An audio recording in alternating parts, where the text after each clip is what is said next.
Now, when it all comes down to Walt Disney and their overall divisions, such as Lucasfilm, for example, this is exactly why I list Lucasfilm as the worst division of all time over at the Walt Disney Company, is that it falls into that vicious cycle where they have a lot of announcements and cancellations and TV shows and or movies going into limbo mode and then getting canceled, or creative differences due to Kathleen Kennedy's part. It's ever-evolving drama that never seems to have any kind of an end, and this is all because of Bob Iger allowing Kathleen Kennedy to remain as president of the company and producing everything Star Wars moving forward. This is Mike Zero. Subscribe if you're new and like this video to see future updates. You can also follow me at Mike01. I thank you all so very much for the great and kind support. So one thing about Leslye Headland is somebody that, by the way, I think everyone should really know, is that she is way more extreme than Kathleen Kennedy ever will be, and this is all based on what she has said before in the past about how if you believe that George Lucas is the key to Star Wars, then you're a misogynist. That's just the tip of the iceberg of how delusional she really is. But when you actually boil it all down to what's going on with her overall narrative at Lucasfilm and her impact at the Walt Disney Company, and specifically CEO Bob Iger, this is where things begin to get very interesting about what's been going on behind closed doors between Disney and Lucasfilm, and how that basically is a division that is falling into flames. Let's discuss. Now, specifically, we already know that the upcoming Acolyte series of the Star Wars franchise, which by the way is due to release sometime around June 5th, it's going to be a disaster as big, if not worse, than The Last Jedi for several reasons. Now, with Disney already beginning to double down on their agendas with Lucasfilm and Marvel Studios, one significant development has much to do with the current status of Lucasfilm and how Leslye Headland recently cost Disney billions of dollars as new truths arrive revolving around this development. Now, as Bob Iger begins to cancel and restructure projects for many divisions at Disney, it turns out part of this had to do with Leslye Headland convincing Kathleen Kennedy to have meetings with Bob Iger to cancel a series of Star Wars movies that were planned to actually garner billions of dollars easily, according to Disney analysts. As it turns out, Disney had a massive Star Wars trilogy that was in production limbo mode that was going to honor the vision of George Lucas and his philosophy, that was going to actually involve zero agenda, that would have certainly ranked, of course, in the upper realm of Star Wars. So basically, this would have definitely been a trilogy of films that would have really resonated with fans. Moving on. Now, this was all going to involve zero agenda that would have absolutely raked in more revenue than the sequel trilogy ever did, as Disney analysts believed. This was going to be a series of Old Republic Star Wars films that were planned to be very dark and violent, a mixture of Game of Thrones and Star Wars, so to speak, and would cater to a more mature audience. However, one shocking update is that Leslye Headland is the one who convinced Kathleen Kennedy to actually inform and encourage Bob Iger that these projects that were still a part of Disney's slate of Star Wars movies were not going to promote the agenda that they were going for, that they find to be more important for Lucasfilm and everything Star Wars. After a long sit-down happened the past week between Kennedy and Bob Iger, they actually decided to actually pull these massive films, which were going to be a combination, like I said before, of Game of Thrones meets Star Wars, with elements of other massive hit and successful movies thrown in. With Leslye Headland a more extreme person than Kathleen Kennedy is, it comes at no surprise that she would quickly influence the situation to the film's cancellation.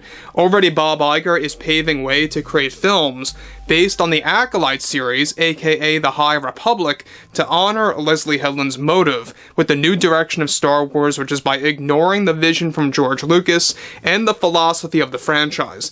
In addition to this, Leslye Headland was also responsible for encouraging Bob Iger to cancel another Star Wars film that was also in limbo mode in their film slate that was going to focus on The Mandalorian and Jedi Wars, that was going to be a very dark and agenda-free project as well, that was going to involve George Lucas as a consultant and supervisor for the project. This too was also shelved and cancelled to pave way for multiple Rey Skywalker movies to eventually turn the Rey movie into a planned trilogy if it remains successful. Leslye Headland, of course, pushing Kathleen Kennedy to hold this meeting with Bob Iger to cancel a series of films, as it turns out, is connected to Iger's recent statement of canceling a series of movies and projects that he believed, of course, would not be profitable. This also goes for Marvel projects as well that he canceled. Apart from this, Leslye also is the #1 pick by Kathleen Kennedy to eventually become the vice president of Lucasfilm, and of course, one to join the Lucasfilm story group. Now guys, let me stop here again quick. Now, the problem with this is that you have Bob Iger, who had a gold mine that he was sitting on. I don't know if you guys know much about the Old Republic, but check out the cinematics. They're all available online. Just type it up, the Old Republic cinematics, and you guys will know exactly what I'm talking about how this would have been the perfect adaptation from animated material into live action. Now, this was all cinematics from the video games from well over 10 years ago. And they wanted to adapt this about 5 years ago. This was a part of their plan to kind of give the fans a dark trilogy that had pretty much no agenda at all. And Disney analysts believed behind the scenes that this was certainly going to garner billions of dollars, more than the sequel trilogy would have. And though the sequel trilogy, let's be honest, it did make a profit, that's the truth, but they did mislead a lot of fans. You know, you can't deny the fact about that. But these movies that were, of course, in the pipeline, and Leslye Headland was the main cause as to why they got axed, because she convinced Kennedy and Bob Iger to do so. These movies would have certainly steered things, possibly, and I say possibly, on a better path for Star Wars in general, kind of catering more to the hardcore fans, to what George Lucas endorsed many years ago for the expanded universe, etc., etc. So, moving onwards, alright, this is something that Bob Iger already supports that he plans to do in the near future to reframe Lucasfilm. This is about the cancellation, by the way. And, of course, the future of Star Wars that will only make matters worse. The Old Republic films are stories from video games that hardcore fans grew up with, as it turns out. It would have been very profitable for these movies to be made.